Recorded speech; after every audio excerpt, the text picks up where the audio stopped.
Chers collègues, chers amis, chers participants à ce panel très symbolique, nous remercions d'abord Amnesty International en collaboration avec les réseaux africains contre les discriminations basées sur le travail, l'ascendance, l'esclavage et les croyances sociétales. Et nous remercions aussi au passage Trust Africa de coordonner cet important panel.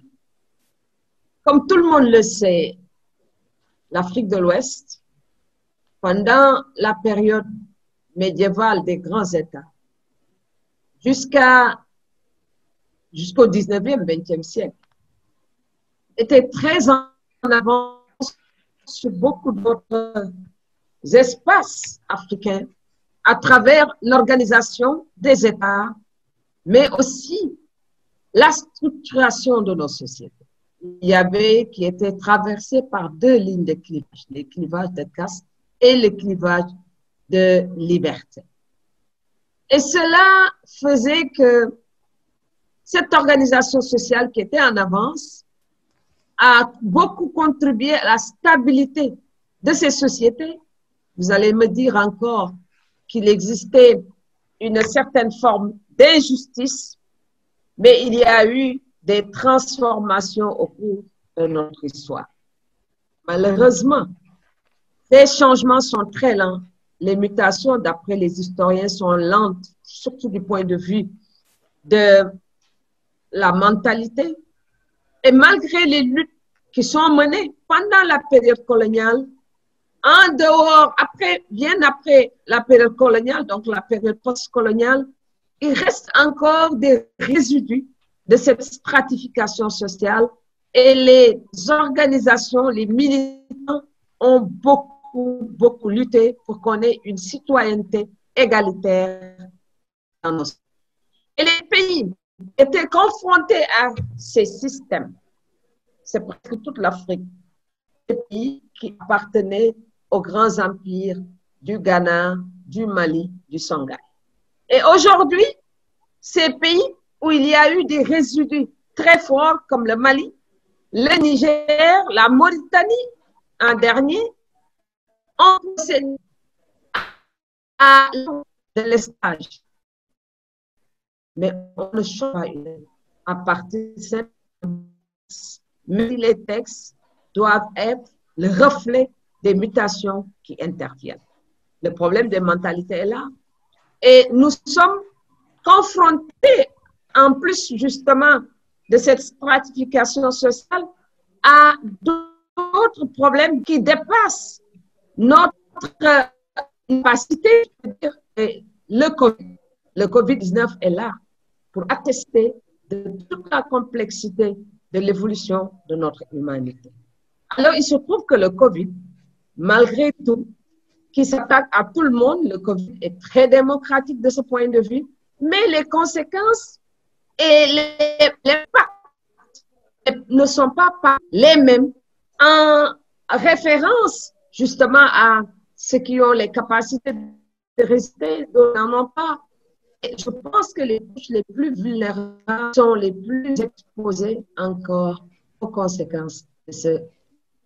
Alors, la raison pour laquelle aujourd'hui, dans cette journée de commémoration, nous avons choisi le thème pour voir quel impact il y a sur les plus vulnérables parmi les vulnérables. J'aimais beaucoup ce que disaient les féministes il y a quelques années.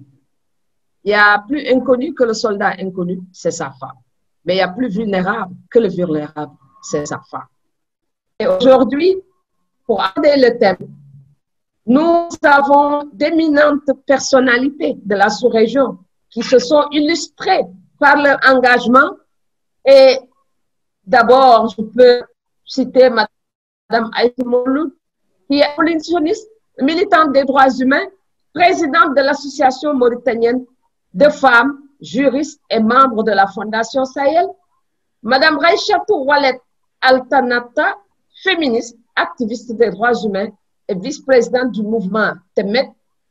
Et Mme Fatima Al-Her, membre influente du mouvement Imidria, militant des droits humains du Niger et leader d'opinion. Après l'introduction de ces éminentes personnalités féminines et féministes, nous allons écouter les avis d'experts. Il était prévu justement l'intervention de M. Aluntine, le directeur du Centre Africa Jom, expert indépendant des droits humains du Mali. Malheureusement, M. Tine est pris, il ne peut pas quitter son rendez-vous et nous rejoindre. Mais nous allons nous contenter de quelqu'un qui fait notre fierté pour avoir été directeur exécutif du CODESRIA, mais aujourd'hui directeur exécutif de Trust Africa, le docteur Ibrahim Sall, qui va peut-être intervenir et remplir pleinement son rôle et celui de Aluntine avant que nous ne procédons à la conclusion définitive si Abba ou quelqu'un d'autre voudra bien prendre la parole. Comme nous avons jusqu'à 12h30, 14h au plus tard, 13h30, 14h au plus tard, nous allons dans un premier temps donner la parole aux panélistes. Chacune aura 15 minutes pour exposer son point de vue avant qu'on ne relance le débat. Et tout dépendra justement du temps qui nous reste pour donner la parole à M. Sall ou revenir vers les panélistes qui seront certainement interpellés par rapport à certains sujets. Pour ce, je donne la parole sans plus tarder à Aïchetou Mouloud qui va nous donner son point de vue sur la question. Madame Mouloud, vous avez la parole. Merci, madame. Merci, madame Pende. Bonjour tout le monde. J'espère que vous m'entendez. Oui. Vous m'entendez bien? Vous m'entendez? En tout cas, moi, je vous entends très bien. On vous entend très bien. On vous entend très bien. Voilà. Merci, merci.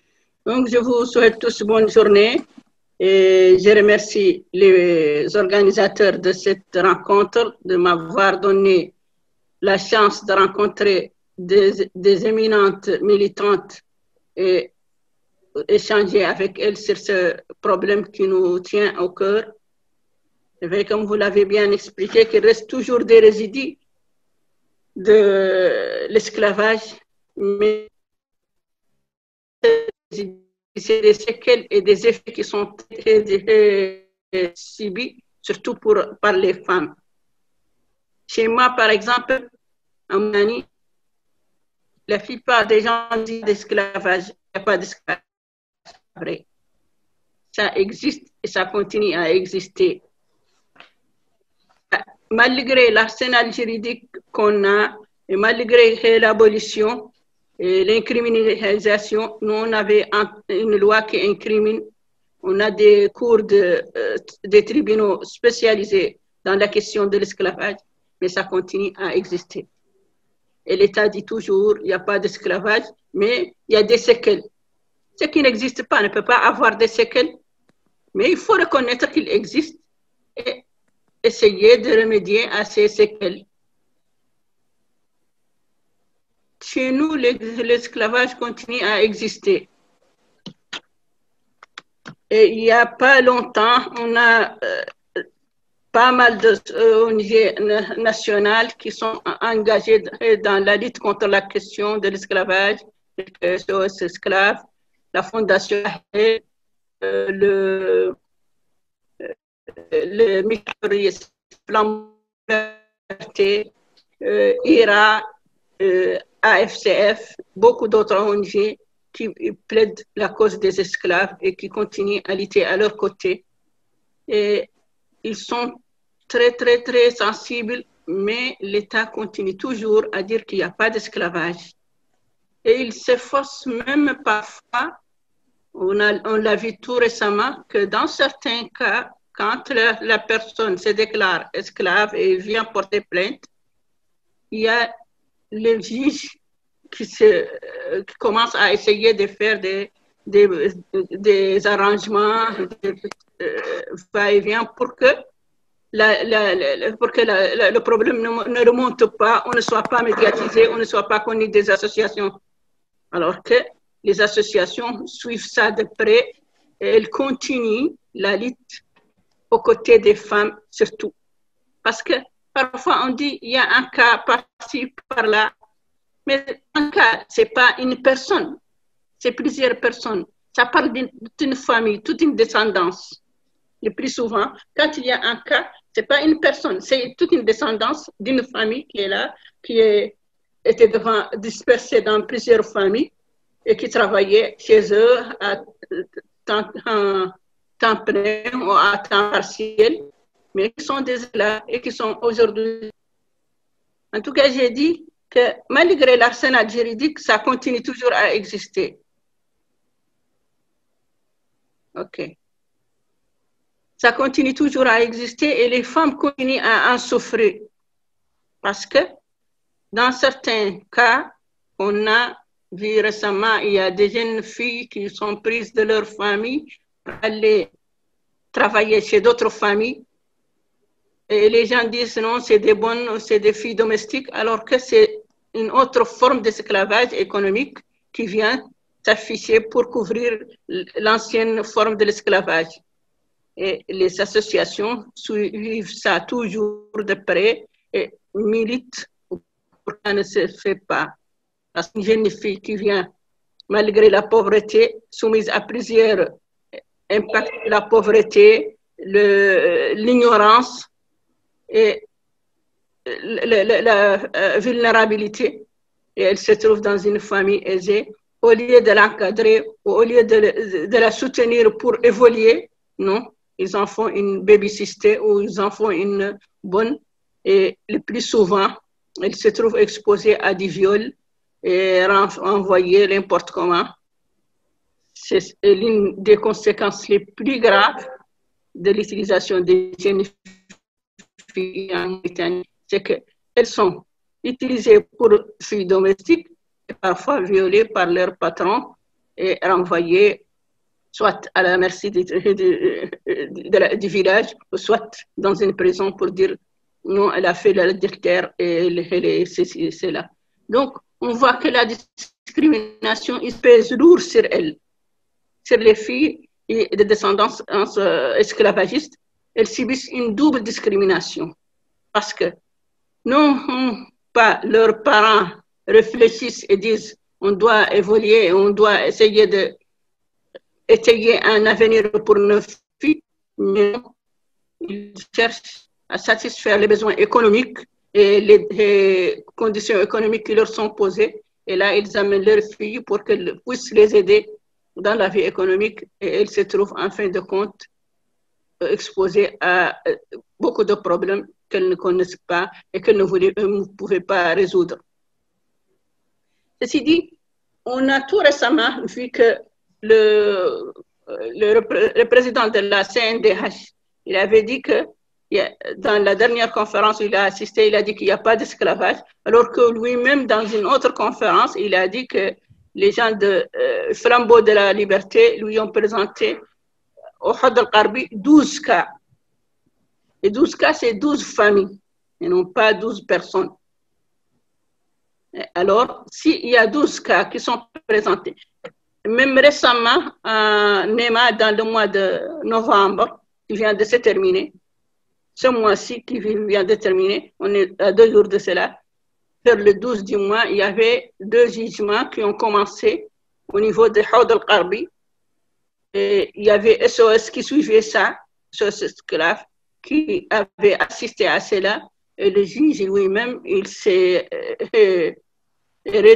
a essayé d'arranger cela, même en l'absence de la victime et même en l'absence du fautif.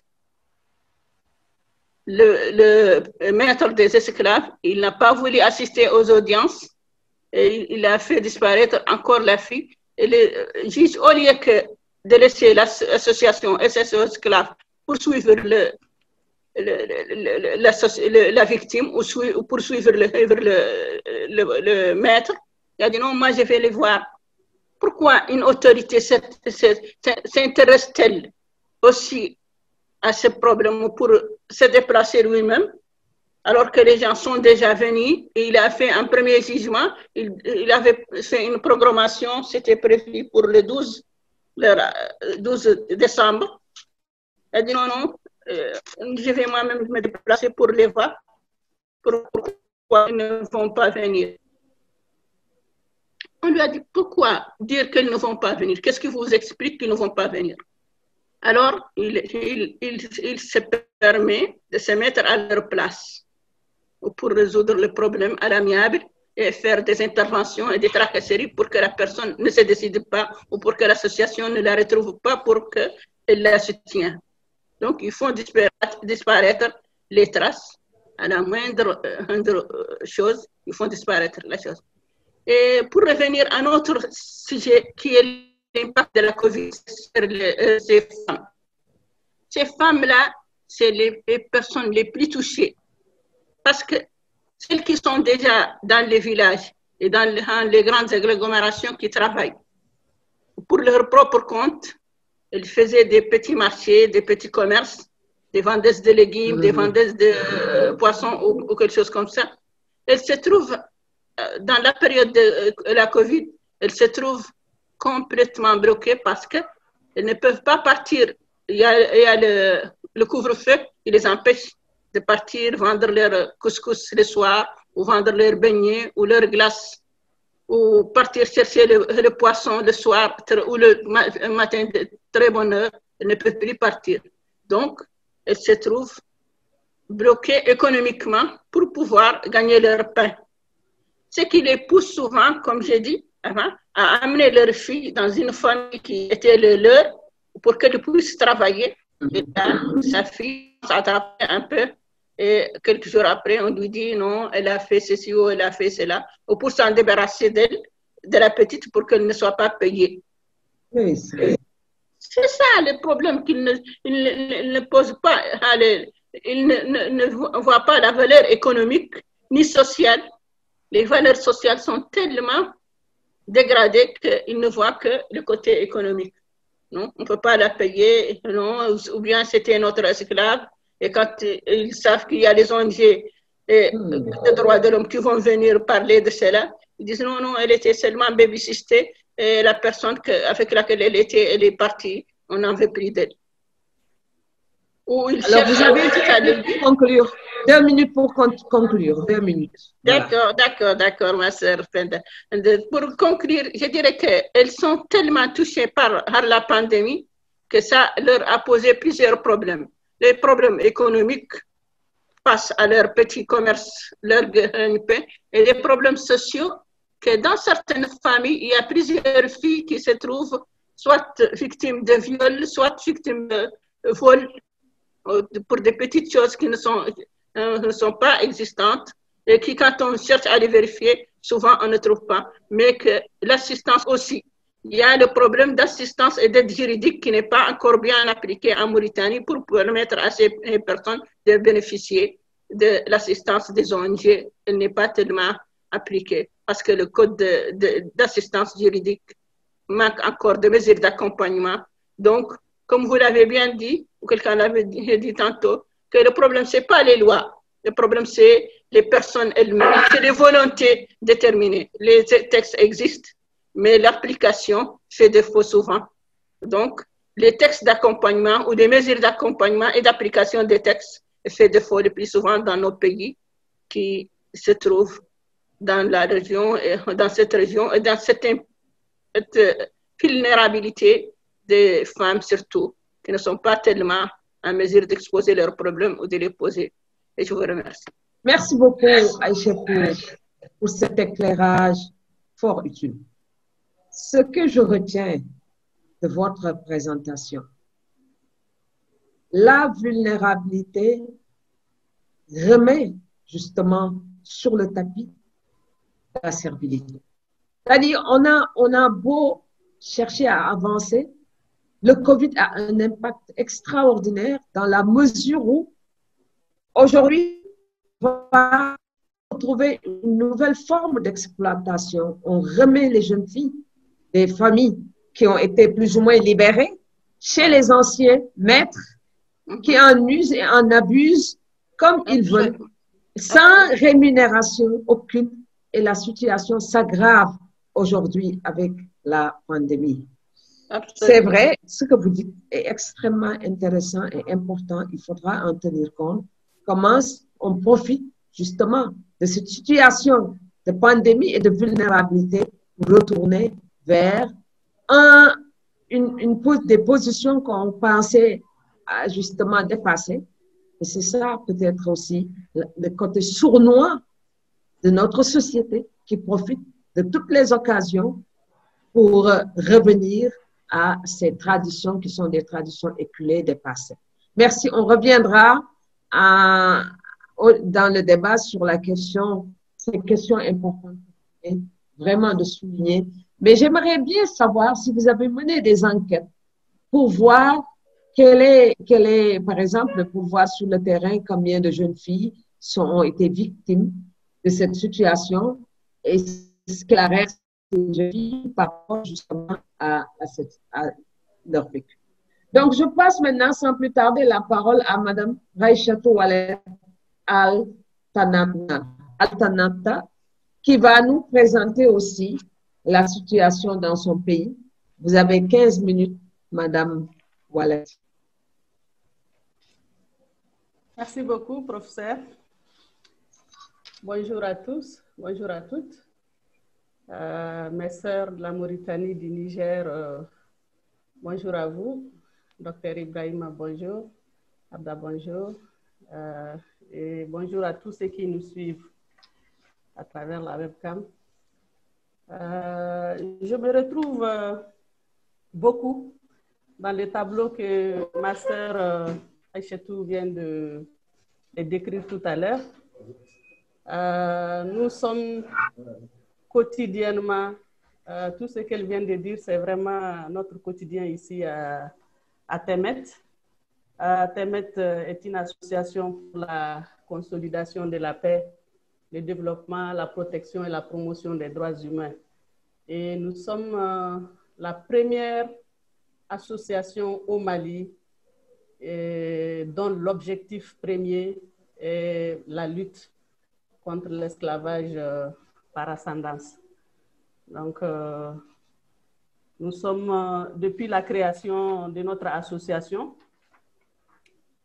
nous nous intéressons à toutes les questions économiques, sociales et culturelles relatives aux droits humains des peuples. Donc, à cet effet, nous nous référons un peu comme en Mauritanie, comme au Niger, comme au Tchad. Nous nous référons à tous les instruments internationaux des droits de l'homme reconnus par la Charte internationale des droits de l'homme en Afrique. Par rapport à la situation des femmes qui sont victimes d'esclavage par ascendance, nous avons les mêmes problématiques. Nous avons vraiment des violations graves de façon générale des droits humains sur les couches qui sont victimes vraiment d'esclavage. Et notamment ici à Temet, nous sommes quotidiennement saisis par des cas d'agression physique avec coups et blessures. Nous avons des interdictions d'accès aux services de base. Et nous avons également la confiscation de biens immobiliers, des actes de vandalisme, des interdictions de séjour, des actes de torture, des intimidations, des viols, des menaces, des injures, etc. Et quand on voit le tableau de tout ce que je viens de citer, on remarque aisément que la femme est la première victime vraiment de ce fléau, parce qu'elle est atteinte dans sa chair, elle est atteinte, en tout cas sur ce plan. Quand c'est l'homme qui est victime, la femme en est victime également. Quand c'est son enfant qui en est victime, elle est victime également. Et nous avons assisté ici au Mali à des agressions, pas tout. Je pense tout ce que nous avons vécu au niveau des régions du nord du Mali. Le plus récent, c'est ce à quoi on a assisté dans la région des Cailles. Je pense que tout le monde en a été informé à travers les médias, à travers les réseaux sociaux. Des images ont circulé un peu partout. Et ici, au niveau de Temet, nous avons enregistré et nous continuons d'enregistrer des victimes en longueur de journée.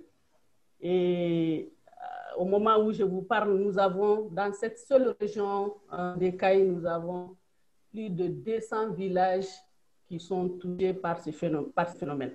Et je pense que je n'ai pas encore les données actualisées. Nous avons plus de 4000 victimes, plusieurs dizaines de plaintes individuelles et collectives devant les tribunaux. Et ce bilan est vraiment loin d'être exhaustif. Pour vous dire combien le phénomène dépasse tout ce que nous sommes en train d'entendre, tout ce que nous sommes en train de voir à travers les réseaux sociaux et autres.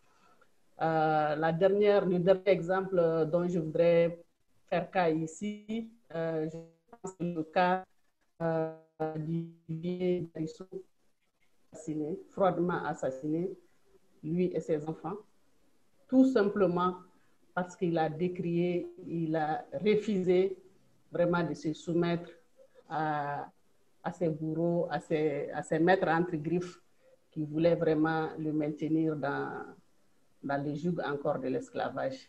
Et c'est vraiment dommage, paix à son âme. Et nous profitons de cette occasion pour encore présenter toutes nos condoléances à sa famille et à toute la région de Caille. Malheureusement, comme le professeur vient de le dire, on ne change pas une société avec des textes. Le Mali est hautement conservateur, est un pays très, très conservateur. Et nous avons encore des personnes qui pensent qu'ils ont encore le droit de vie ou de mort sur leurs semblables. Et nos tribunaux, comme en Mauritanie, comme au Niger, j'imagine, nos tribunaux ne font rien pour récriminer ce genre de pratiques. Tout ce qu'on nous dit comme raison, c'est que nous n'avons pas à notre niveau, contrairement à la Mauritanie, contrairement au Niger, nous n'avons pas ici au Mali une loi qui criminalise la pratique de l'esclavage. Nous avons des lois au niveau pénal pour la traite des personnes et cette loi ne prend pas en compte malheureusement le phénomène d'esclavage. Et ça nous handicape beaucoup. Ça nous handicape beaucoup. Nous avons tellement de dossiers au niveau des tribunaux et qui sont restés sans suite. Nous avons au niveau des TEMET essayé de privilégier la médiation interpersonnelle. Nous avons, puisque nous sommes une société très conservateur, nous faisons appel souvent à la médiation traditionnelle comme on a l'habitude de le faire, mais ce n'est pas suffisant, ça ne peut pas résoudre les problèmes. Il faut prendre des décisions à un plus haut niveau et traduire les auteurs de ces actes-là devant les juridictions pour que ça soit un exemple vraiment à tous ceux qui vont essayer vraiment de maintenir cette pratique-là au niveau de nos sociétés. Par rapport à nos femmes qui sont discriminées, qui sont victimes vraiment de discrimination ici au Mali, nous avons vraiment à Temet ici, nous avons privilégié d'abord l'identification parce que pour essayer de prendre la mesure de l'ampleur du phénomène d'esclavage, il faut que nous ayons des données statistiques. Il faut que nous ayons des données statistiques. Donc, on a d'abord procédé à l'identification des groupes de femmes d'ascendance esclaves dans chaque localité où nous intervenons. Et après, nous avons privilégié également l'encadrement de ces femmes-là à travers des formations en alphabétisation parce qu'on a découvert que ces couches-là, malheureusement, elles ne sont pas alphabétisées. Donc, nous faisons de la sensibilisation sur leurs droits en privilégiant l'autopromotion par elles-mêmes et en s'impliquant au niveau de la gestion locale. C'est très, très important pour ces femmes-là. Il faut qu'elles se sentent impliquées dans la gestion des affaires locales.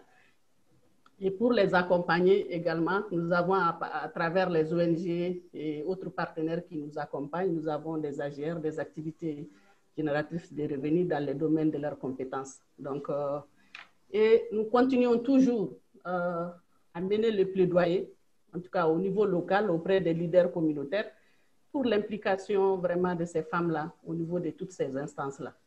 Par rapport à l'impact de la COVID-19 sur ces couches vulnérables, je pense que on est tous d'accord.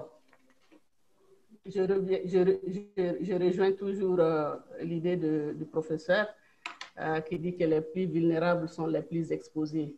Malheureusement, c'est la triste réalité. Elles ne sont pas, ces couches vulnérables, là, notamment ces femmes, ne sont pas du tout prises en compte dans les politiques des gouvernements, malheureusement. Et la COVID-19 ne fait pas exception à cette règle.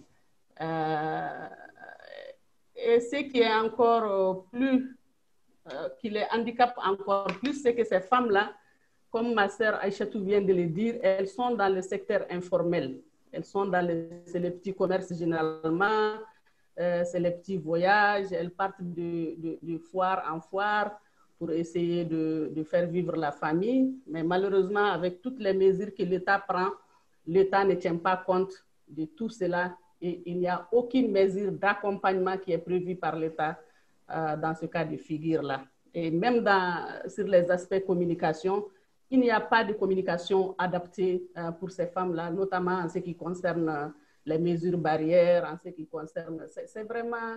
Elles ne se sentent pas concernées du tout par le phénomène. Chez nous, au Mali, ici, nous avons constaté qu'au début, au mois de mars, au tout début de la pandémie, ici au Mali, le premier cas a été découvert en mars, voilà, au mois de mars. Et aujourd'hui, nous frôlons les 5000 cas aujourd'hui au Mali. Et malheureusement, nous n'avons pas de données désagrégées qui nous disent, bon, il y a tel nombre de femmes, tel nombre d'hommes. C'est vraiment de façon globale. Et l'État a pris un certain nombre de mesures, notamment la gratuité de l'électricité, pas la gratuité, une prise en charge d'une partie, en tout cas de l'électricité, les coûts sur l'électricité, la distribution de vivres par-ci, par-là, mais ce sont des mesures insignifiantes vu l'ampleur de la problématique. Et c'est vraiment dommage, et tout le monde est unanime là-dessus, que ces femmes-là, ces femmes victimes de discrimination et qui sont spécifiquement celles qui sont d'ascendance esclavage, c'est très compliqué. C'est vraiment très compliqué. Merci, Raïchatou. Merci. Je vous remercie. Merci pour cet éclairage vraiment intéressant et important. Je voudrais savoir quelle est aujourd'hui la situation des Bellas dans une ville comme Tombouctou. Personnellement, je le dis dans toutes les réunions, l'élément principal de blocage de la démocratie au Mali, c'est justement le système de stratification sociale. Le problème des castes, mais aussi le problème des esclaves. Parce que simplement, ce sont des gens qui sont exclus dans le système démocratique malien. J'ai l'habitude de dire que ce sont les mêmes clans du Mandé qui ont accompagné Soundiata Keïta qu'on retrouve à la tête de l'État malien depuis très longtemps. Les Konaté, les Traoré, les Keïta, etc. Et ça, je pense qu'en tant qu'on ne réglera pas la situation, il y a deux problèmes à régler au Mali. Sa géographie qui est tellement étendue qu'il est difficile de diriger ce pays à partir de la capitale Bamako, ce qui fait qu'il faudra absolument penser à refonder l'État malien, mais aussi le problème de stratification sociale qui ne bouge pas, qui ne change pas, malgré tout ce qu'on peut dire. Je voudrais aussi vraiment vous remercier pour cette présentation de la panoplie des violations des droits de ces femmes. Et malgré tout le travail que vous faites, est-ce que, par exemple, le vécu de ces résidus est le même au sud ou au nord? Est-ce que la situation de taille est identique à la situation dans Tombouctou, par exemple? Est-ce qu'aujourd'hui, votre travail, vous, en tant qu'organisation impliquée dans cette lutte, votre travail a des relais, permet justement d'avoir des relais un peu partout pour faire un maillage de la situation. Et il est vrai aussi que ce qui est important, c'est arriver à avoir des données des données sur le terrain et voir comment intervenir à partir des données. Ça nécessite des enquêtes. Et je le disais une fois à Trust Africa.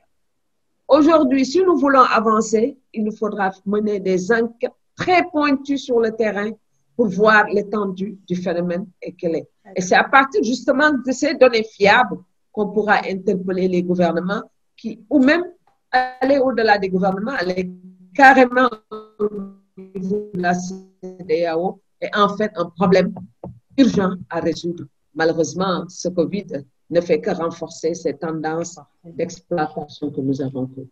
Maintenant, on reviendra vers vous, peut-être même avant de donner la parole à Ibrahima qui va faire, je voulais, une analyse critique de tout ce qui a été dit. On vous redonnera la parole peut-être pour intervenir. Maintenant, notre dernière interpanéliste est Madame Fatima Alher, membre influente du mouvement Timidria, militante des droits et leader d'opinion au Niger. Vous aussi, vous avez 15 minutes, Fatima, pour nous entretenir de la situation au Niger. Ok, et bonjour à tous. Et j'espère qu'on m'entend très bien. Oui, on vous entend et on vous voit. Ok, voilà. Donc, merci beaucoup. Et vraiment, merci de nous avoir donné cette parole. Et je vais directement aller dans le bref du sujet.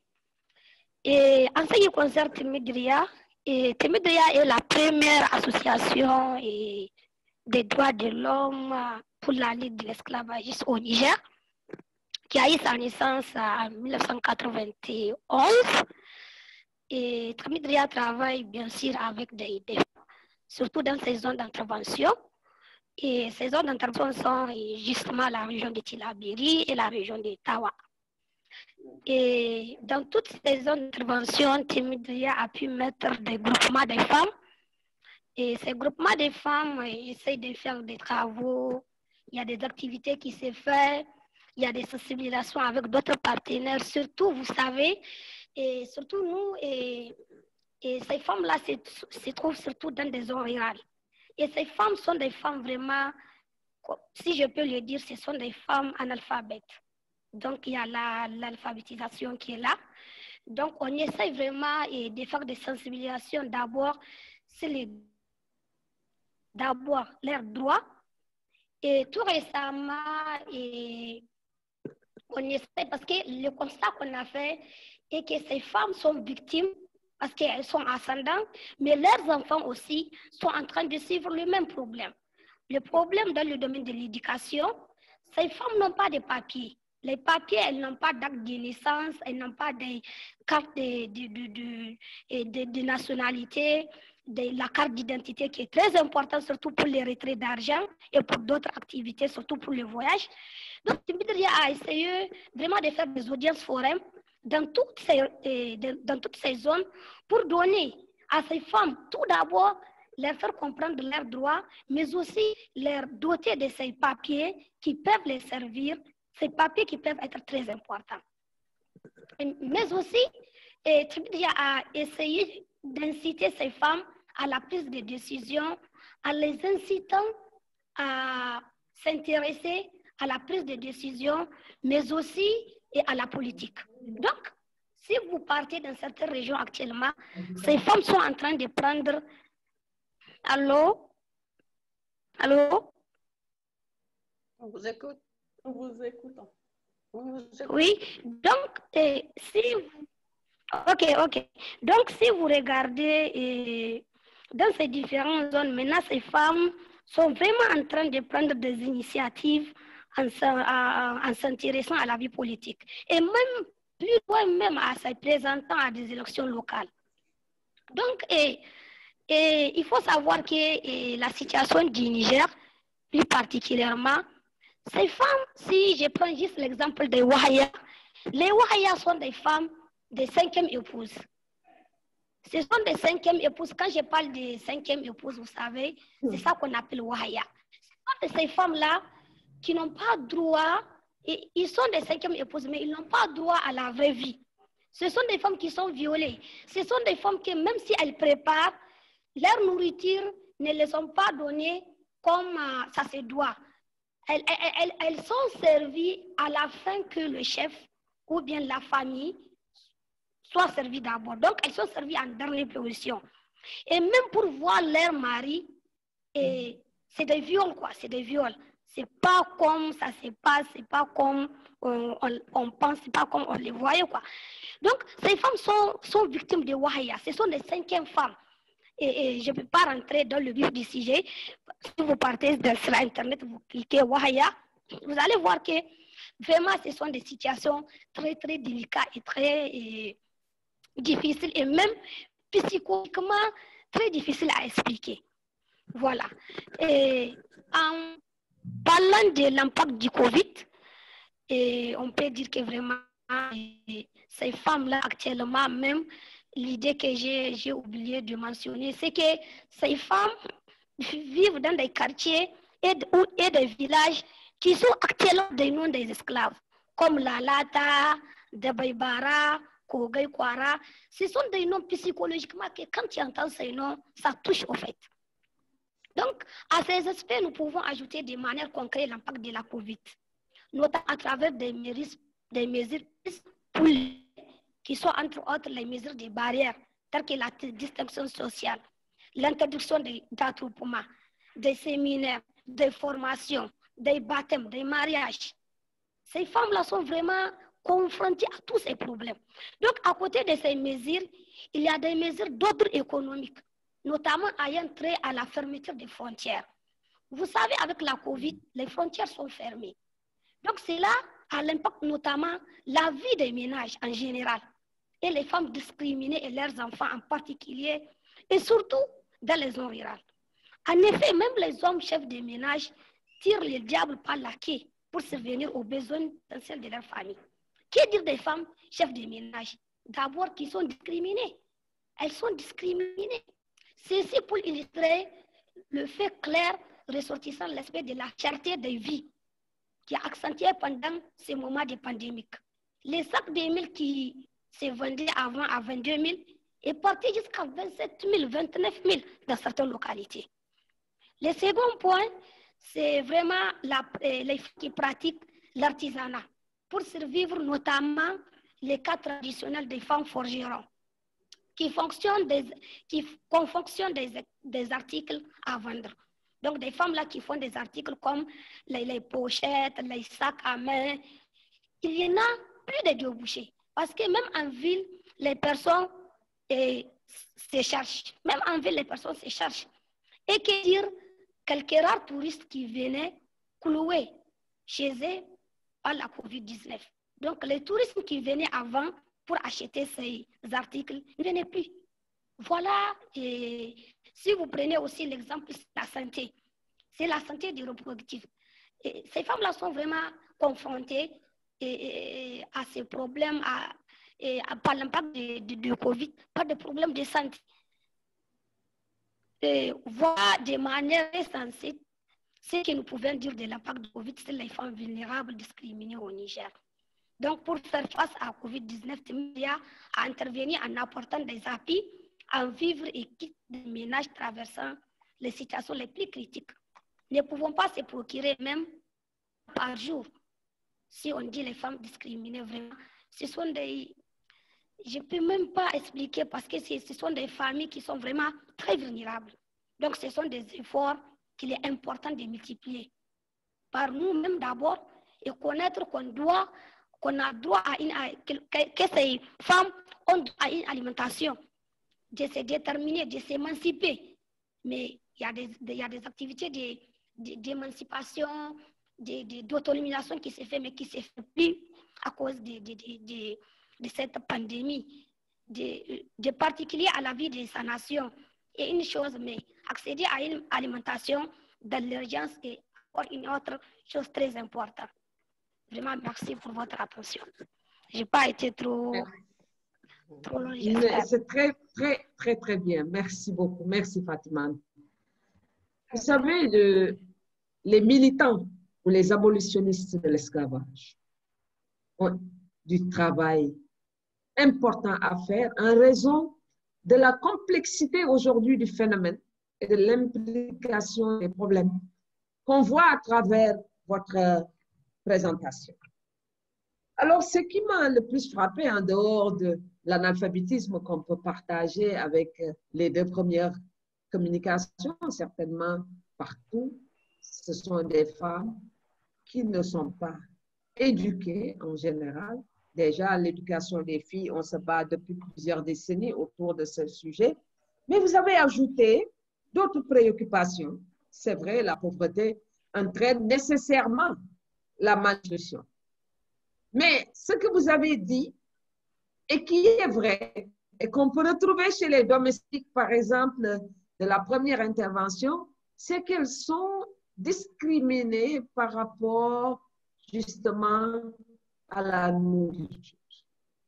Elles mangent quand il en reste.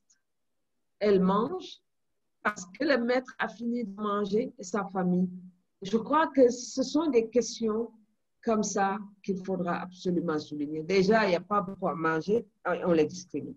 Vous avez aussi introduit une autre préoccupation, c'est vraiment le problème des papiers, l'absence d'état civil, qui de plus en plus devient un phénomène important en Afrique, particulièrement en Afrique de l'Ouest. Beaucoup d'enfants sont exclus et ces femmes sont exclues de toute vie politique, sociale, parce qu'elles manquent de papier. Elles n'ont pas de papier d'identification. Elles n'existent pas. Quand on n'a pas d'état civil, on n'existe pas. On a beau être des sociétés de tradition orale, mais quand même, l'état civil est fondamental si on veut être citoyen. Vous avez aussi dit quelque chose d'extrêmement important. Cette corrélation que vous faites entre les villages d'esclaves et la question des frontières. En général, les esclaves habitent en dehors de toute ville ou de tout village. On le voit avec les Bellas à Tombouctou, on le voit partout. Les villages même de liberté qu'on voit au nord du Sénégal, ce sont des villages qui sont en dehors justement des établissements humains qui étaient là depuis très longtemps. Mais puisque les frontières sont fermées, on leur ferme aussi toute possibilité de négociation de leur survie. Vous l'avez souligné. Je pense que ça sont des questions qu'il faudra rajouter à tout ce qu'on a entendu ce matin. Mais la pratique, celle qui faisait l'artisanat pour survivre, il n'y a plus de tourisme, vous l'avez dit. Donc la crise économique a un impact plus évident sur toutes ces femmes et la crise liée, comme on le sait, avec le Covid. Vous avez évoqué le problème de la santé de la reproduction. Ça aussi, ce sont des réalités. Mais ce que je voudrais aussi savoir, est-ce que le djihadisme, parce que cette région est confrontée au phénomène djihadiste, est-ce que le djihadisme a un impact sur la situation de ces femmes? Sont-elles plus vulnérables face aux djihadistes ou sont-elles protégées si leurs enfants se retrouvent dans les mouvements djihadistes? Est-ce qu'il y a un impact? Et ça, la question, je peux la poser aussi au Mali, je peux la poser en Mauritanie, moins en Mauritanie, mais surtout au Mali. Est-ce qu'il y a un impact sur les femmes qui sont confrontées justement à toutes sortes de sévices et de difficultés? Est-ce qu'elles-mêmes, elles ne vont pas se réfugier chez les djihadistes? Ça, c'est une question que j'aimerais aussi qu'on puisse élucider un peu. Donc voilà, nous avons écouté nos trois panélistes. Mais je vais leur redonner la parole pour qu'elles approfondissent davantage un certain nombre de questions avant que Ibrahima n'intervienne pour donner un éclairage sur tout ce qui a été dit ce matin. Je retourne justement chez Aïchatou Mouloud de la Mauritanie. Aïchatou, vous avez la parole. Merci, merci ma soeur. Moi, je vous remercie.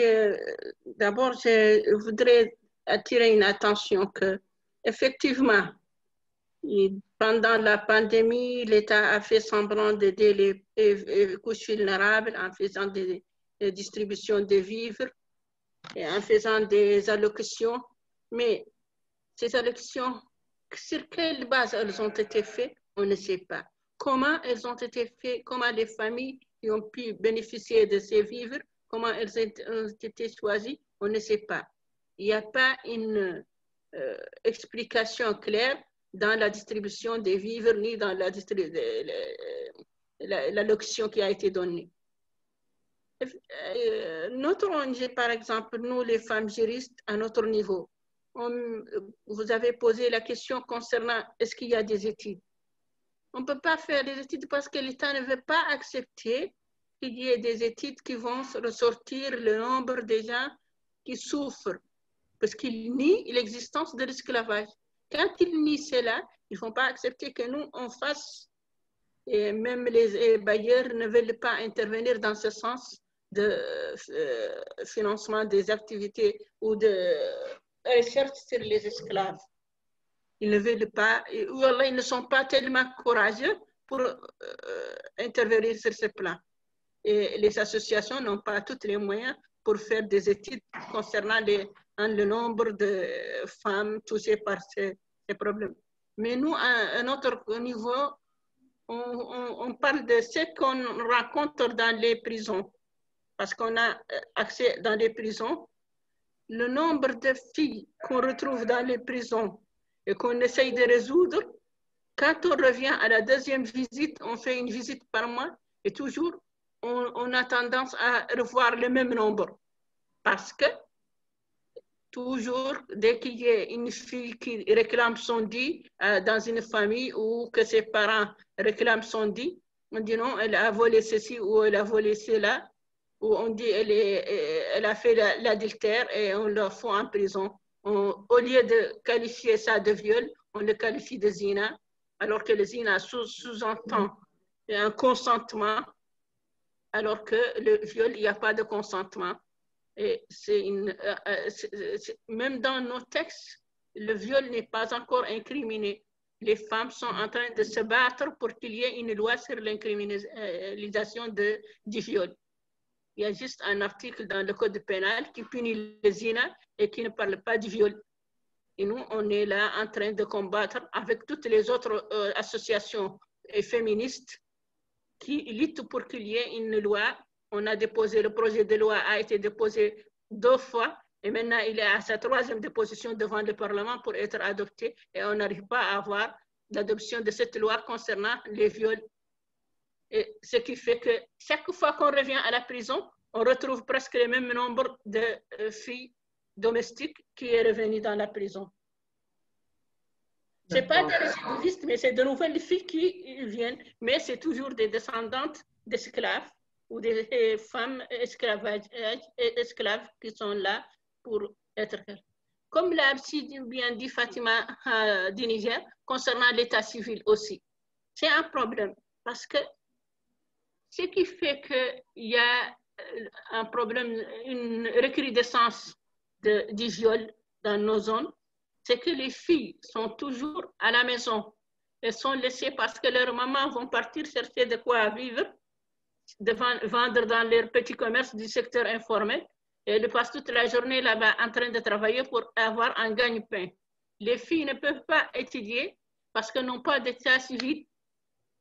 Et même leur mère, quand on voit, elles ne peuvent pas bénéficier du crédit ni des petits fonds qu'on distribue parce qu'elle n'a pas d'état civil.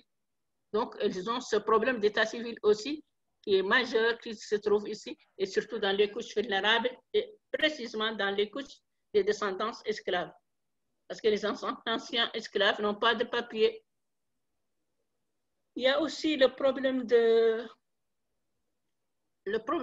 scolarisation, que même si l'une d'elles essaye de combattre par les moyens de sa maman, de son papa, à avoir un petit avancement à l'école.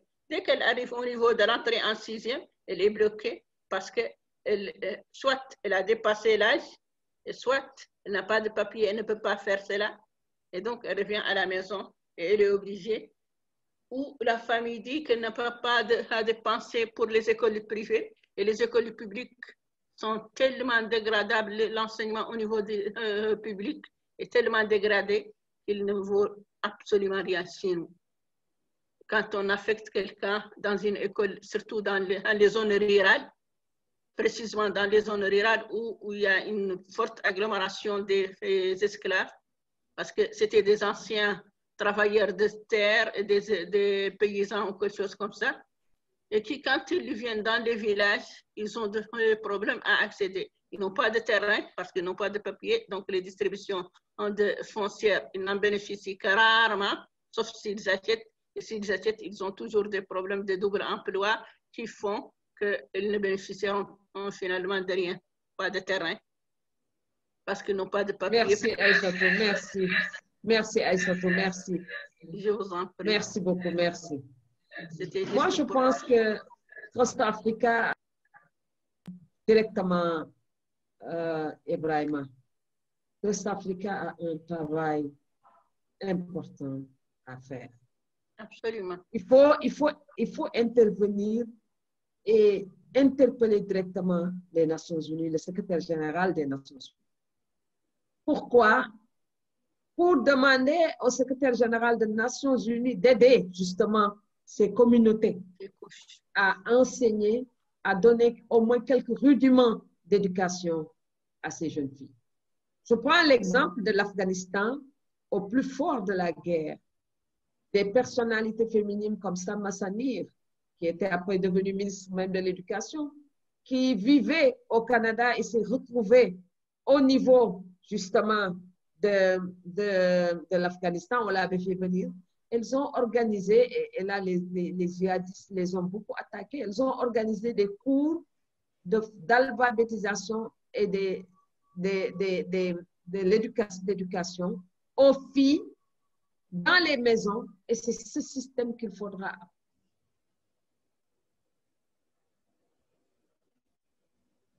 d'esclaves. C'est par l'éducation qu'elles vont elles-mêmes se libérer et créer un mouvement très fort pour retrouver leur liberté. Je pense que là, il y a des pistes et un travail à faire. Elles n'ont pas de papier, d'accord, mais on peut leur donner des formes d'enseignement dans les maisons pour leur permettre de trouver leur propre liberté.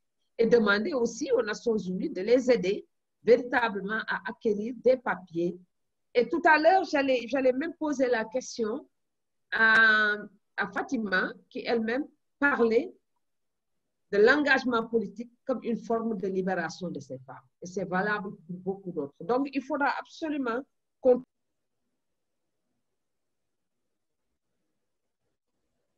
les gouvernements, mais aussi le système des Nations Unies, parce qu'on attend beaucoup de ce système.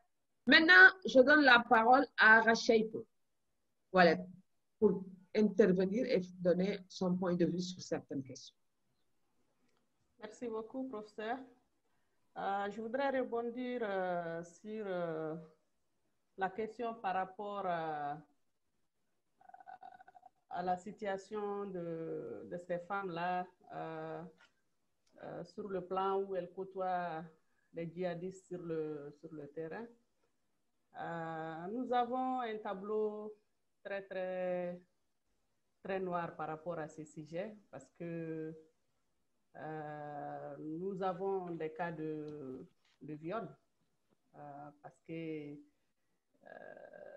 ces djihadistes-là, comme vous le savez, c'est la loi du plus fort. Et généralement, quand ils arrivent dans un campement, c'est leur loi qui prime. Puisqu'ils sont armés et tout ce qui s'ensuit, les hommes n'ont pas généralement la force de tenir tête. En plus de cas de viol, nous avons vraiment la spoliation de cette couche-là de leurs biens, notamment les animaux. Donc, nous avons surtout sur la frontière, au niveau de la frontière Mali-Niger. C'est de ce côté-là que nous avons beaucoup de cas de viol, beaucoup de cas d'enlèvement de jeunes filles, beaucoup de cas de spoliation de biens matériels et tout ce qui s'ensuit. Et nous avons un État qui ne priorise pas, malheureusement, ce genre de crimes. Et les victimes sont laissées pour compte. Il y a des plaintes qui sont encore pendantes devant les juridictions. D'ailleurs, à ce sujet, Aïchatou, il y a Abba et tous les autres collègues qui posent la question suivante. Oui. Si vous avez eu des cas de succès concernant justement ces plaintes? Est-ce qu'il vous est arrivé de gagner des procès au niveau du tribunal? Non, je n'en ai pas. Non, je ne crois pas. Nous n'en avons pas eu jusqu'à présent. Nous n'en avons pas eu, malheureusement. Par rapport à la situation des Bellas dont vous venez de faire cas tout à l'heure dans la région de Tombouctou, comme vous le savez, les Bellas ont toujours été considérées comme une couche à tort ou à raison, comme des descendants d'esclaves. Nous avons parmi eux des gens qui n'ont jamais été esclaves, qui n'ont jamais connu la pratique d'esclavage, mais de par leur situation de vulnérabilité, c'est des gens qui n'ont pas été alphabétisés, qui n'ont pas reçu d'éducation, donc de par cela, ils ont été utilisés souvent comme travailleurs domestiques, comme, en tout cas dans le secteur où c'est vraiment des travaux avilissants qu'ils faisaient dans le temps. À Tombouctou, aujourd'hui, la tendance a beaucoup changé. Depuis la création de TEMET en 2006, à travers nos forums, à travers nos séances de sensibilisation, à travers nos conférences, à travers nos activités que nous menons sur le terrain, je peux vous dire que la tendance a beaucoup changé dans la région de Tombouctou. Aujourd'hui, nous avons une communauté qui a été très, très forte sur le plan politique. Ils ont compris que ce qu'ils ne pouvaient pas avoir, en tout cas par l'éducation, ils ont d'autres méthodes pour y parvenir, notamment en participant à la vie de façon très active à la vie politique de la région de Tombouctou. Et puisqu'ils sont plus nombreux que les autres communautés, ils ont utilisé cela comme une force. Et aujourd'hui, en tout cas, au niveau des autorités locales de la région de Tombouctou, ils sont majoritaires. Ils occupent tous les postes stratégiques au niveau de cette région-là. Et cela constitue pour nous une fierté aujourd'hui pour dire que voilà une autre façon de s'émanciper, une autre façon de prendre son indépendance, une autre façon de s'auto-affirmer. Donc, la situation a beaucoup changé au niveau de la région de Tombouctou. Et si nous pouvons dupliquer cela dans les autres régions du Nord, ce serait vraiment une victoire vraiment pour notre lutte.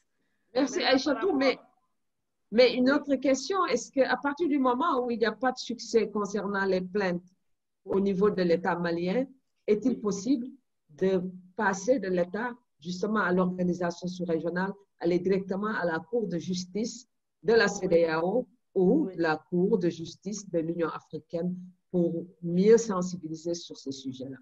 C'est important, c'est important. Et puis retourner vers, et là je crois que vraiment il y a des possibilités, retourner vers la Commission des droits de l'homme à Genève pour voir qu'est-ce qu'il sera possible de faire pour faire avancer justement sur ces questions. Exactement, exactement. Ce serait très intéressant pour nous de pouvoir faire cela et je pense que nous sommes en train d'œuvrer dans ce sens-là. Nous sommes en train d'œuvrer dans ce sens-là. Nous travaillons en étroite collaboration avec la Commission nationale des droits de l'homme ici au Mali, la CNDH, et je pense qu'ils sont informés de tout cela, ils ont tous les dossiers et nous allons pousser parce que souvent aussi il faut un peu pousser pour que les choses puissent aboutir. Ce n'est pas facile. Merci. Mais nous ne baissons merci, pas merci Raïchatou, merci. Il y a une question merci par rapport beaucoup, à la vraiment. situation entre le Nord et le Sud. Vous avez posé une question par rapport à cela. C'est très différent. Ce que nous avons constaté au niveau de la région de Caï, nous ne l'avons jamais vu nulle part ailleurs. Il y avait tellement de violence au niveau de la région de Caï. Et au nord, et parce que ce qui rend encore les choses plus difficiles au niveau de la région de Caï, c'est que les communautés à ce niveau-là trouvent que ce phénomène-là, il est naturel, c'est leur tradition. Ils ne considèrent même pas que c'est un phénomène d'esclavage. C'est la tradition pour eux.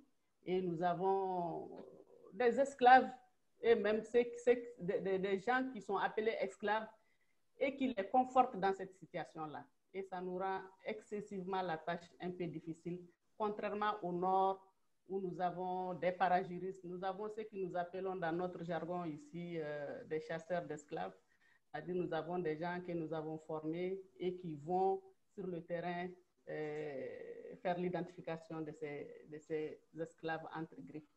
Et ça nous facilite énormément le travail sur place. Et à Caille, nous avons énormément de problèmes au niveau de la région de Caille.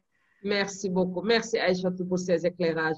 Je laisse la question posée par notre collègue de l'île Maurice à Ibrahima, qui devra revenir justement sur sa proposition d'aller directement vers une loi commune à toute l'Afrique à partir de l'Union africaine. Et maintenant, je donne la parole à la dernière intervenante, à la dernière intervenante, Fatima. Et elle a raison sur tout ce qu'elle a dit. Et l'engagement politique. Est-ce que l'engagement politique peut libérer véritablement? Et elle pose aussi une autre question qu'on retrouve même dans le monde arabe partout, au Moyen-Âge, ici en Afrique. Les hommes ne se suffisent pas d'avoir 4 femmes, 4 épouses déjà, c'est beaucoup.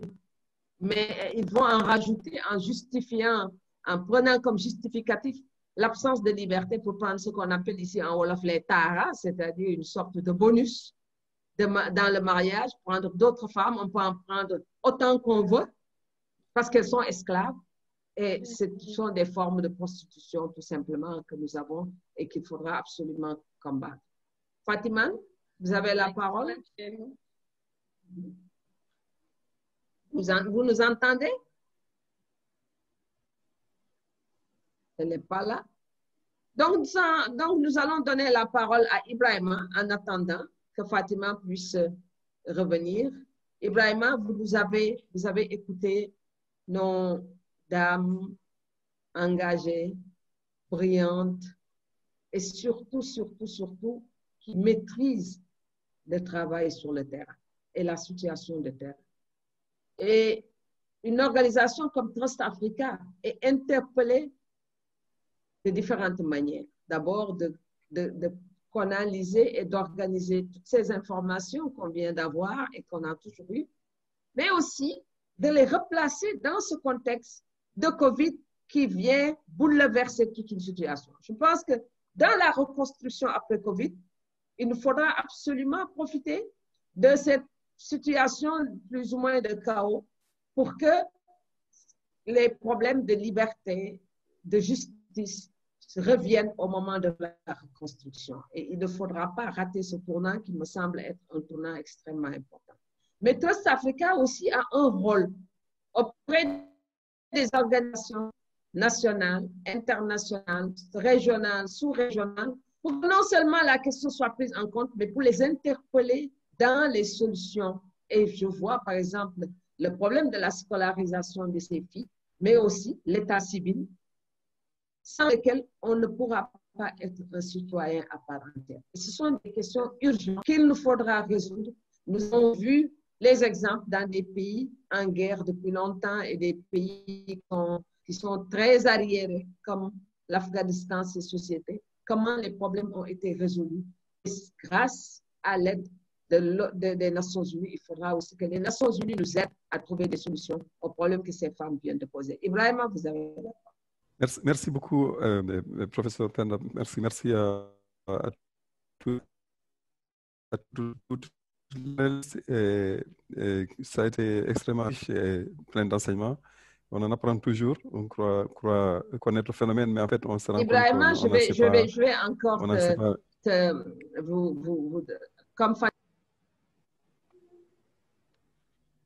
comme Fatima vient d'arriver. On t'entend pas. Fatima vient d'arriver. Okay. On va lui donner la parole pour vous permettre d'intervenir sur tout ça. Donc, Fatima. Oui, merci beaucoup. Merci de me redonner la parole. Et le point que j'aimerais ajouter, c'est justement ce que vous avez dit tout de suite, c'est le djihadisme. Donc, nous savons que nos pays comme le Mali et le Niger sont confrontés à des problèmes d'insécurité. Donc, il est vraiment urgent et il est vraiment important d'avoir un œil là-dessus. Il faut vraiment commencer à réfléchir sur ces phénomènes d'insécurité. Parce que si on ne fait pas attention, hein, bon, si je peux le dire, et les problèmes d'insécurité sont en train de prendre de l'ampleur. Et on sait déjà que ces femmes ou bien ces enfants sont déjà victimes. Ces enfants sont déjà discriminés.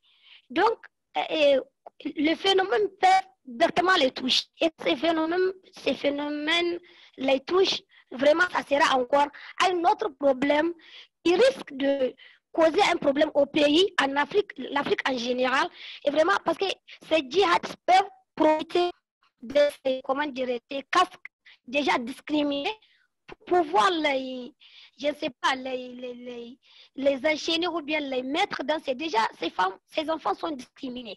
Donc, il y a des opportunités qui peuvent être, on dirait, à la main et elles, comme elles sont déjà discriminées, elles peuvent prendre ces opportunités sans réfléchir, sans penser aux dangers qui les guettent, en fait.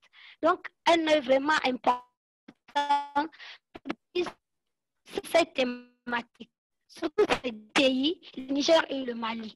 Voilà, c'est ce que j'aimerais vraiment ajouter. C'est ce qui a été déjà ajouté par mes autres mamans, sœurs, et vraiment, ce que je peux ajouter, c'est ce qui a été déjà dit. Merci beaucoup, Fatima, pour vraiment la concision et la précision de votre intervention.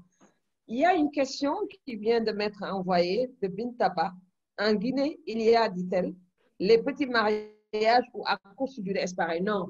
Les petits mariages à courte durée, c'est ce qu'on appelle Jawaz Mu'atta, c'est-à-dire les mariages temporaires qui ont fait en période de guerre et qui est souvent pratiqué quand on voyage par les chiites.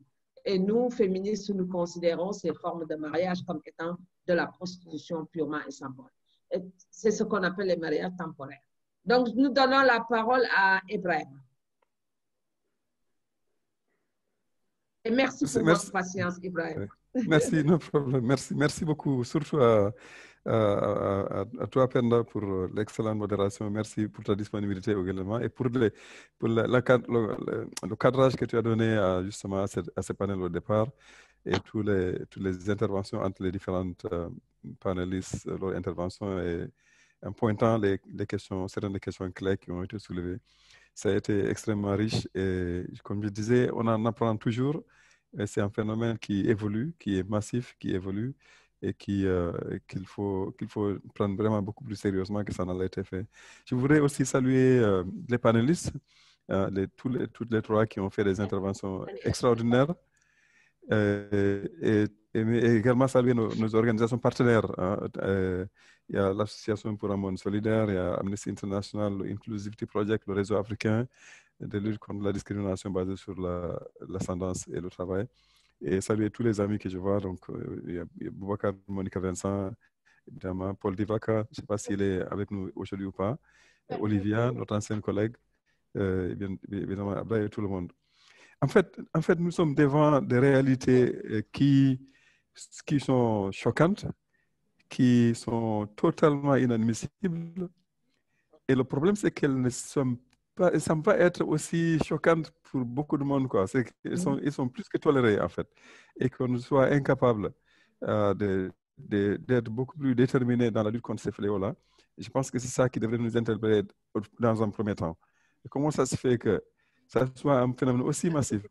Et parce que selon l'Organisation mondiale du travail, il y a au bas mot 40 millions de personnes qui sont soumises à l'esclavage du travail, en fait, qui sont dans une forme de servitude, d'esclavage lié au travail. 40 millions de personnes aujourd'hui.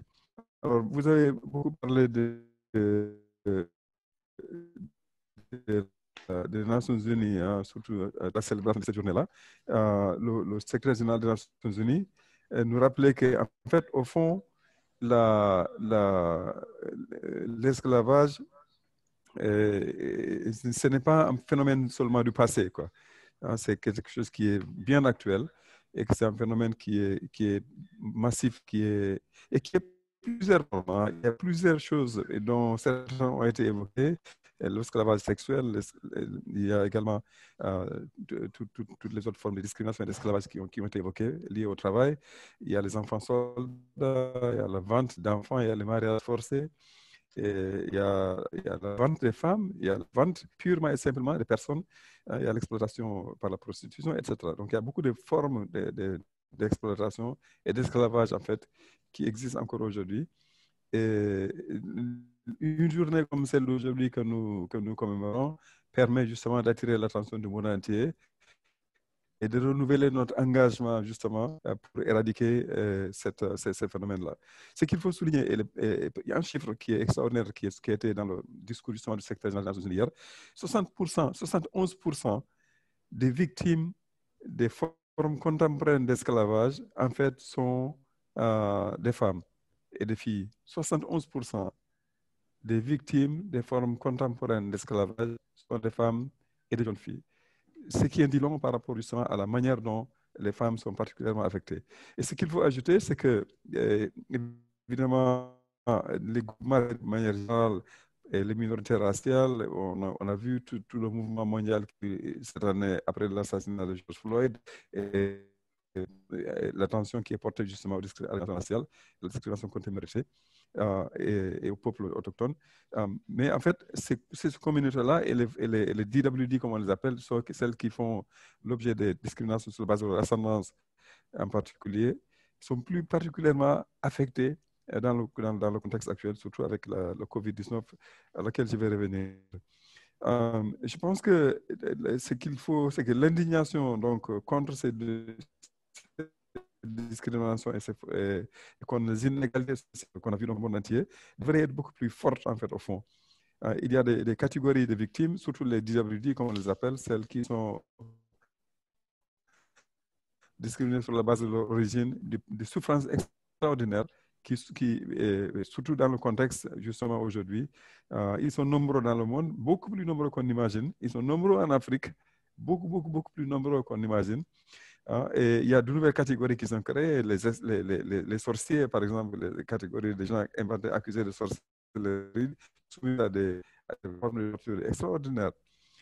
Et tout ça, il faut les ajouter. Mais je voudrais dire, puisqu'on cible un peu le contexte de la COVID-19, bien, il faut dire que la COVID-19 a affecté, a été elle-même révélatrice de ces grands problèmes qui existaient déjà d'esclavage, et notamment affectant les filles, mais également a aussi ajouté au problème de plusieurs manières. En tant que crise elle-même, sur le plan sanitaire et social, a affecté les gens notamment les communautés les plus vulnérables, mais même les réponses à la COVID ont été plus dures et sévères par rapport aux effets contre ces communautés-là. Et d'une part parce que la plupart des solutions étaient des solutions qui n'étaient pas adaptées du tout à la situation particulière de ces communautés-là et de ces femmes esclaves, mais également elles ont aggravé et elles ont créé de nouvelles formes de fond. Et surtout, quand on parle de réponses et de problématiques, on a par exemple la fermeture d'établissements scolaires et universitaires et que les gens restent plus à la maison. On sait que quand les écoles ont commencé à se rouvrir, il y a beaucoup de filles qui ne sont pas retournées à l'école parce qu'entre-temps, on les a donnés à mariage. Ils ont été victimes de viol. Il y a des études là, que notre collègue Olivier a coordonnées et que maintenant Abda continue à coordonner ici, sur la violence basée sur le genre, ont montré qu'en fait, au fond, il y a des nouvelles formes de violation et de nouvelles formes de violence, en fait, justement liées à la situation du Covid, ou l'accentuation, en tout cas, des formes de violence qui existaient déjà. Et donc, il faut dire que les inégalités basées sur le genre se sont aggravées dans un certain nombre de cas, et notamment en ce qui concerne les personnes qui sont d'origine esclave ou dans des situations justement de marginalisation. Je pense que les mariages précoces ont donc augmenté, il faut le dire. Et dans notre contexte, ça a été évoqué par les panélistes, je vais revenir sur la présentation tout à l'heure de manière plus précise. Nous avons encore un souvenir très frais, très vif de l'abduction, de la séquestration de plus de 200 filles Chibok au Nigeria. Ça, quand même, c'est l'illustration la plus claire de l'effet que le djihadisme a sur ces catégories-là, quoi. Et en fait, on crée des esclaves. On prend des gens qui étaient dans la recherche de l'éducation à moins de libération, à moins d'ascension sociale, ce qui est le plus normal pour tout enfant dans nos sociétés. Mais on court le risque d'aller à l'école et surtout quand on est fille, parce qu'ils ont fait l'objet d'abduction et de séquestration pour être maintenant soumis à des formes d'esclavage sexuel ou pour être enrôlés de force dans les milices et se comment dire, transformer en djihadistes ou en combattantes, malgré leur volonté. Et donc, avec tous ces problèmes-là, la grande question, évidemment, c'est comment faire. C'est comment faire et qu'est-ce qu'on devrait faire. Et je voudrais revenir un petit peu sur les points qui ont été évoqués par Vanali. Je pense que vous êtes comme une extrême importance. Et surtout de la manière dont à la fois la pandémie a aggravé la situation, mais également sur les problèmes qui existent seulement, quoi. J'ai juste quelques citations.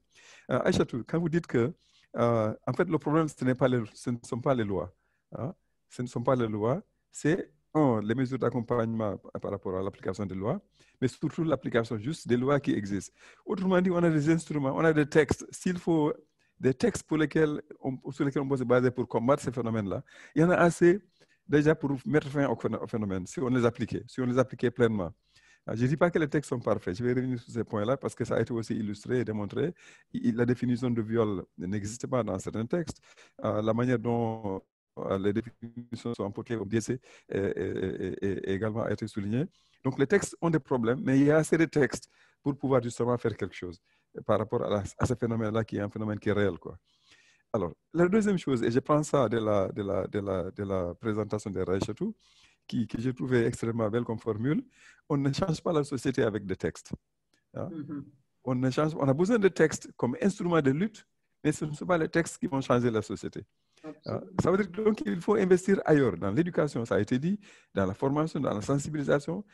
Beaucoup de choses passent comme étant des éléments de culture, de tradition, et Penda l'a rappelé, d'autres l'ont dit également.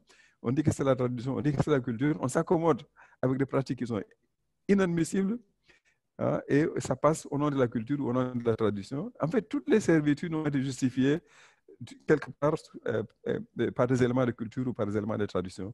Quand on veut les perpétuer, on les perpétue également sur le plan idéologique, sur le plan de l'effet que ça peut avoir sur la conscience des gens. Donc, il y a un travail de fond, de longue durée à avoir. Pourtant, il faut donc avoir, à mon avis, un travail de court terme, d'action ponctuelle par rapport à des gens qui sont dans la situation dans les prisons, ça a été évoqué, des gens qui sont forcés à entrer dans un mariage, les gens qui ne peuvent plus faire leur commerce parce qu'on a fermé les frontières, etc. Donc, il y a des actions ponctuelles d'urgence à mener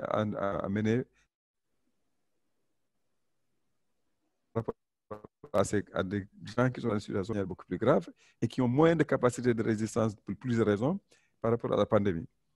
Mais en plus de ça, là, il ne faudrait pas oublier que le travail de fond, c'est le travail de longue haleine qui va faire la différence à terme.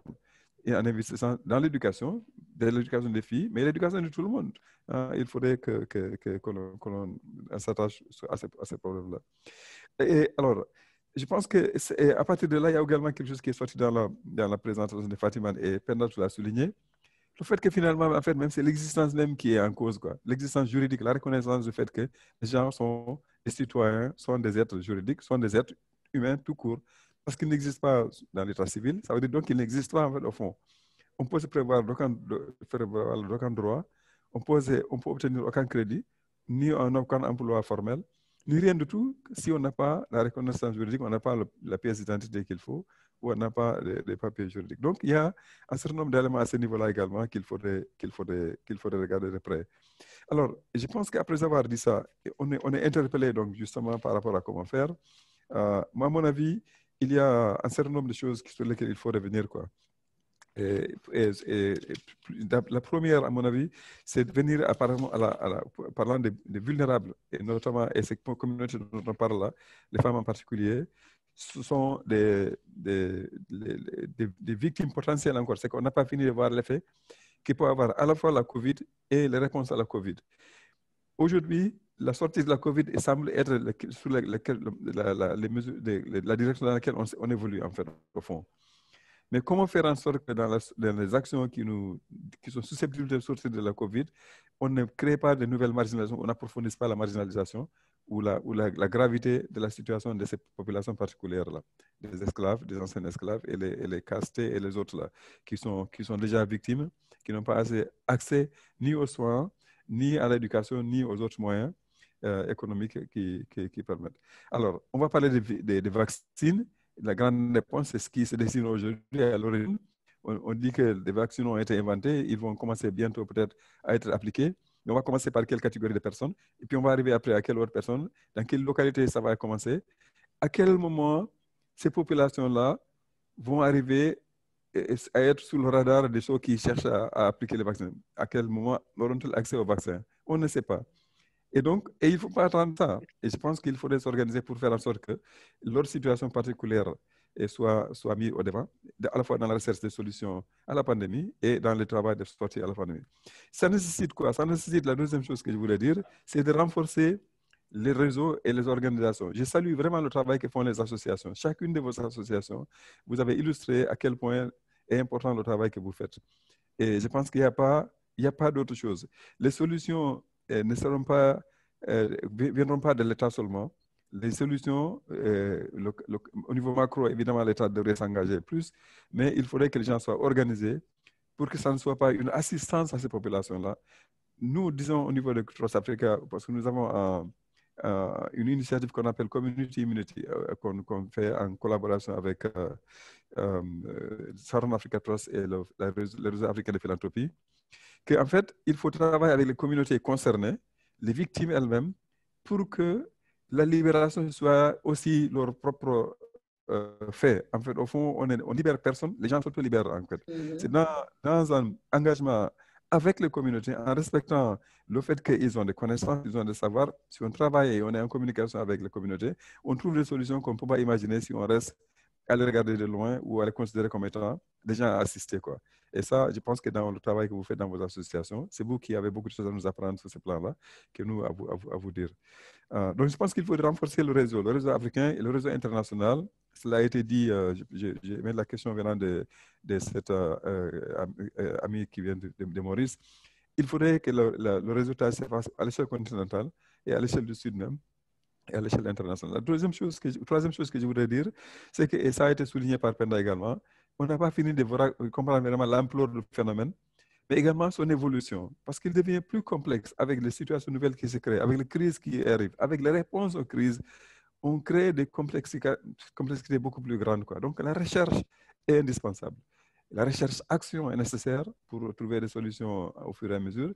Mais également, la recherche juste pour comprendre le phénomène et montrer à quel point il est important, il faut le faire.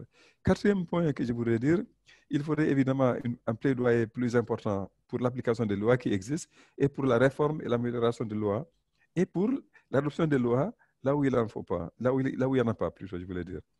Et évidemment, utiliser toutes les voies qui sont disponibles, cela a été dit également. Et si au niveau national, il y a des blocages, il faudrait regarder du côté de la CEDEAO, de la Cour de justice de la CEDEAO, comme Penda l'a fort bien dit, ou au niveau international. La Commission africaine des droits de l'homme, c'est un excellent forum des ONG, justement, où on peut présenter ou faire des rapports alternatifs, justement, qui font sortir des choses que les rapports que le gouvernement soumet ne vont pas. Et quatrième point, et c'est l'avant-dernier, je crois, il faudrait, comme je dis, investir dans l'éducation et dans la sensibilisation. Et je pense que on a tous besoin d'être éduqués et d'être mieux éduqués pour pouvoir justement lutter le phénomène dont on parle aujourd'hui. Voilà un peu ce que je voulais dire. Je pense que les panélistes ont vraiment souligné l'importance du problème.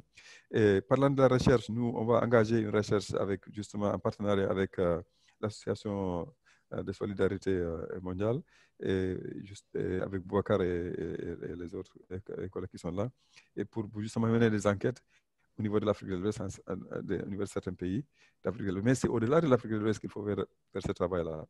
Et j'ai bien noté, pendant ce que tu nous dis, au niveau de Trust Africa, il faudrait, je pense que ça soit central au niveau du travail que nous allons faire. Et nous avons retenu ça déjà comme action prioritaire par rapport dans le cadre de notre nouveau plan stratégique.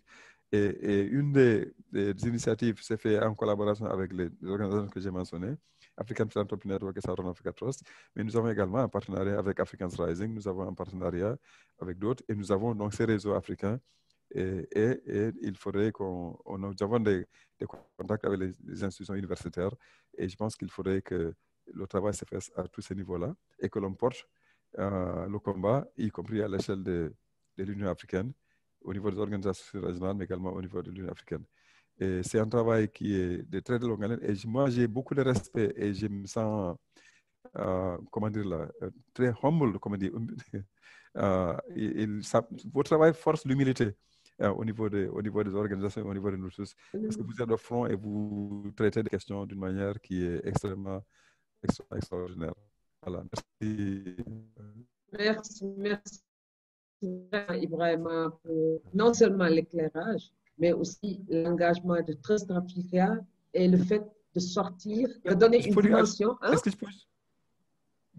je peux terminer pour dire qu'en fait, Alioune Tine, c'est le vrai expert. Je ne le remplace pas, je salue son engagement et son expertise. Et Alioune Tine, c'est un frère, c'est un ami, il nous manque vraiment. Absolument. Mais je pense que s'il était là, il aurait... Mais ce n'est que du... Il faudra l'amener à prendre en charge. On va reprendre. On va travailler avec lui aussi. Il est actif là-dessus. Il y a plein d'autres organisations. Absolument. Et je crois que tout ça me paraît. C'est rassurant de voir d'ailleurs les grands militants des organisations de droits humains. Parce que Ibrahima, de la recherche au Codestria, à Trust Africa, à l'UNTIN dans Africa Job, sont des gens de très grande expérience.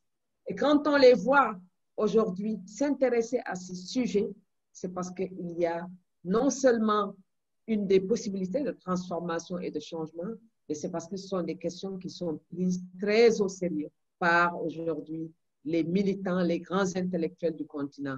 Et moi, je ne désespère pas. Je suis convaincue qu'on finira par trouver des solutions. Il suffit simplement de continuer à s'abattre. C'est vrai qu'on a tendance à oublier le travail de terrain et le travail de fourmi, parce que ça, c'est un vrai travail de fourmi qu'il faudra absolument mener. Mais je suis convaincue que nous tous, nous allons mobiliser pour arriver véritablement à plus de justice sociale.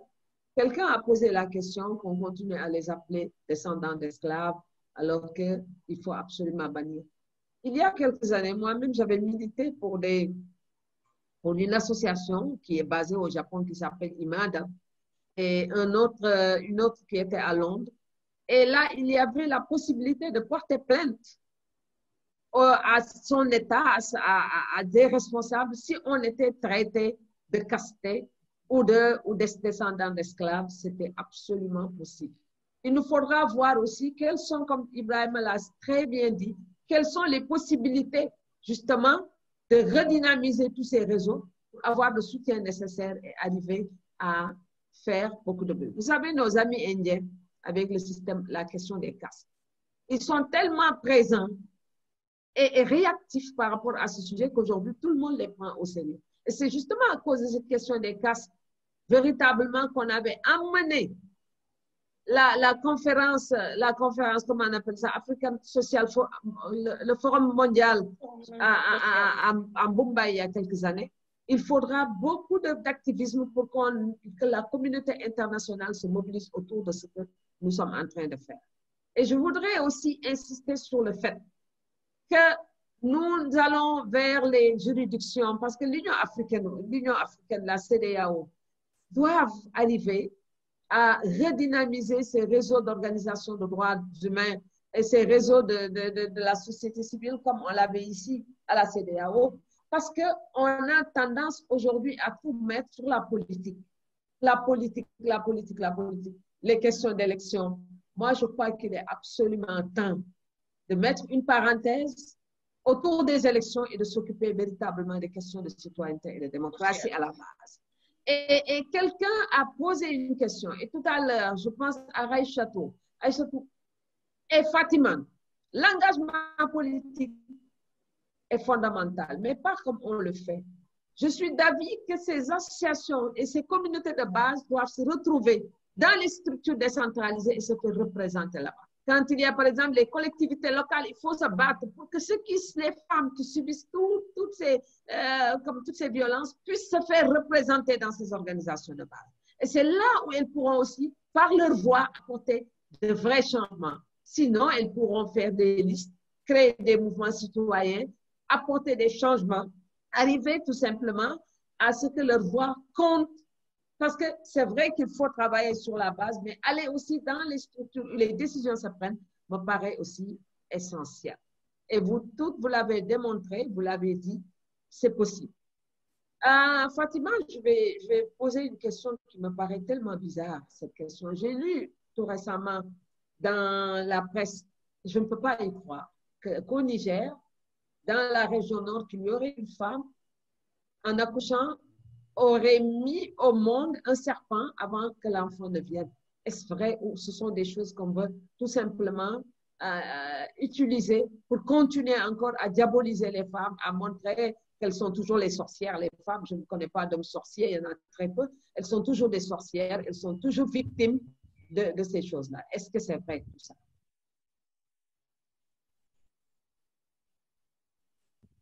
Abdelrahman, vous voulez dire quelque chose?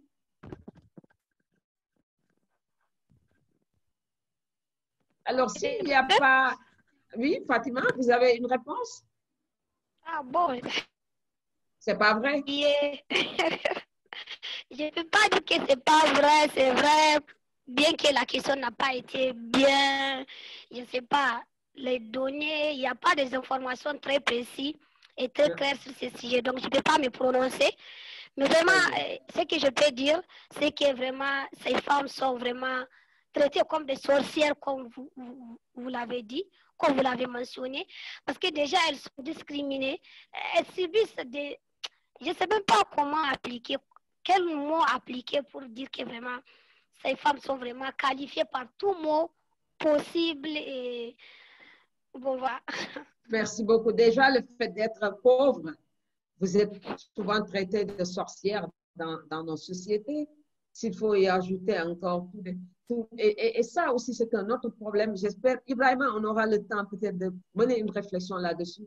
L'obscurantisme dans nos sociétés.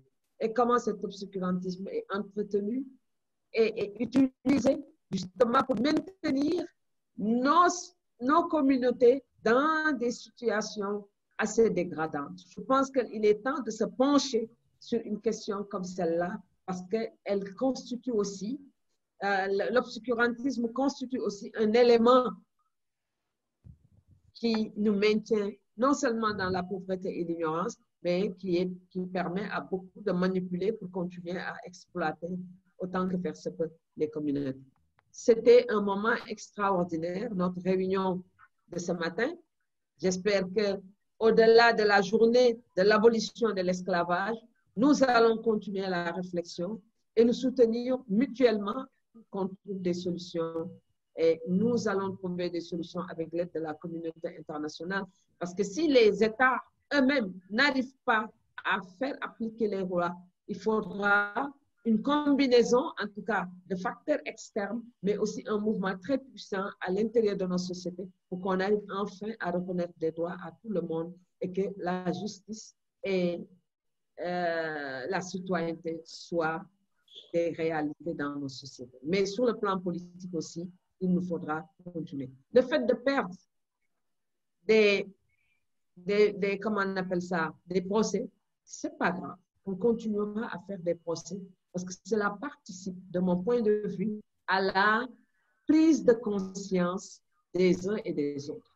Continuons toujours les procès, même si on ne gagne pas. Ce n'est pas très grave.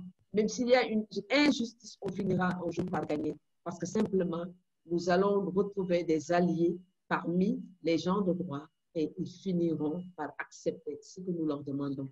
Je crois que s'il n'y a pas d'autres réactions, nous pourrons clore, sauf si Ibrahima veut dire quelque chose. Juste un dernier mot pour dire qu'en fait, au fond, les conditions structurelles qui sous-déterminent ces problèmes-là, c'est les conditions de pauvreté, c'est les conditions de dépendance dans lesquelles nos sociétés aussi dans leur ensemble sont prises, quoi. Donc, la grande question de la transformation de l'Afrique, de la sortie des problèmes périodes dans lesquels nous nous trouvons aujourd'hui et la grande vulnérabilité de l'ensemble du continent reste une grande question.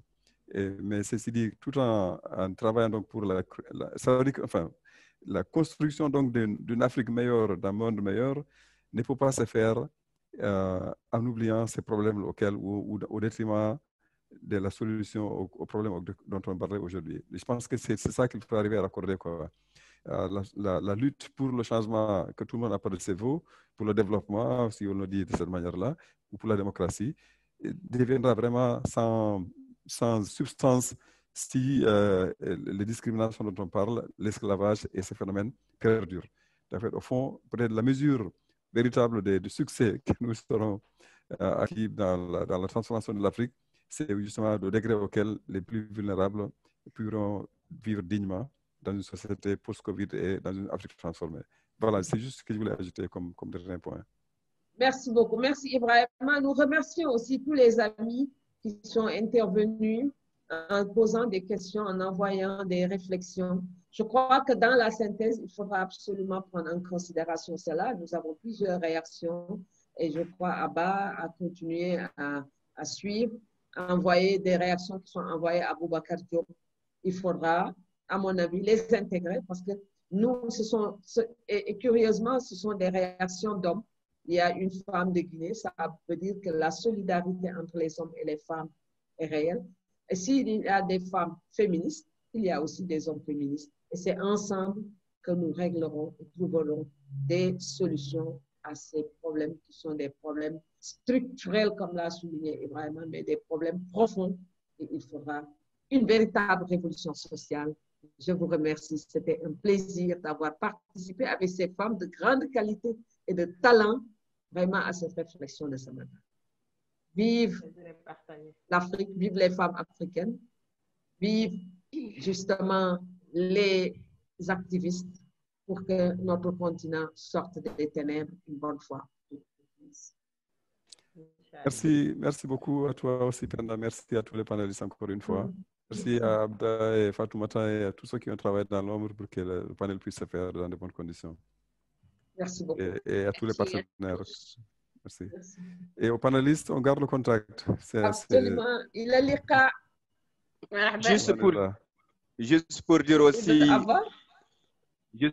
aussi nos remerciements à Kumba qui a accepté, qui a accepté de faire partie, de diriger ce panel et qui répond toujours présente à nos activités.